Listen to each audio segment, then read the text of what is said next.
If you're walking on Queens Boulevard in the Woodside neighborhood of Queens, you'll come across this cream-colored building wrapped in seashells, waves, and nautical details, a bit of seaside fantasy tucked into one of the busiest streets in the borough. This building is widely believed to have once been a Childs restaurant, one of the most influential dining chains in American history. Childs Restaurant started in 1889, when brothers Samuel and William Childs opened a small lunchroom on Cortlandt Street in Lower Manhattan. They offered affordable fast food in clean, purpose-built spaces, with a simple menu of eggs, sandwiches, pies, coffee, and baked goods for workers and families. Cleanliness, efficiency, and architecture mattered as much as the food itself. That philosophy reached its peak at Coney Island, where Childs built some of its most ambitious locations and established a visual style it would later repeat across the city. In 1917, the company opened a restaurant on Surf Avenue, designed by architect John C. Westervelt to serve the massive summer crowds. Today, this New York City landmark is home to Coney Island, USA, which includes a museum, performance space, and sideshow theater. In 1923, the company opened a flagship restaurant on the Coney Island Boardwalk. The Spanish Colonial Revival building featured nautical terracotta details, seashells, sea creatures, waves, and rope patterns, designed by the architectural firm Dennison and Hirons, giving Childs its distinctive seaside style seen in other locations. Today, this New York City landmark operates as the Coney Island Amphitheater. By the 1920s, Childs operated over 100 locations across New York City and the country, carrying that nautical architectural language inland. The building at 5937 Queens Boulevard, constructed around 1930, brought that same nautical imagery to Woodside, designed to be instantly recognizable from the street. Positioned directly on Queens Boulevard, which was rapidly developing into a major commercial corridor, the restaurant catered to commuters, shoppers, and local residents, as Woodside grew denser in the early 20th century. Now, it's important to note, while the building closely matches known Childs designs and has been written about in several blog posts and books, there is no confirmed record that it officially operated as a Childs restaurant. Like many early 20th century commercial buildings, its history is pieced together through architectural clues and period patterns, leaving some details open to interpretation. You can still spot traces of Childs throughout the city, like this former location at 6319 Roosevelt Avenue, built in 1925, along with others in Queens and Brooklyn. If you've seen one of these buildings in your neighborhood,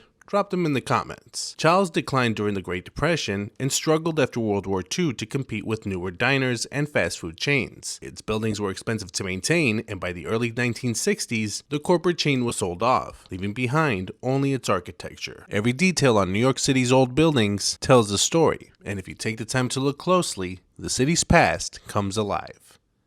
So that's kind of interesting.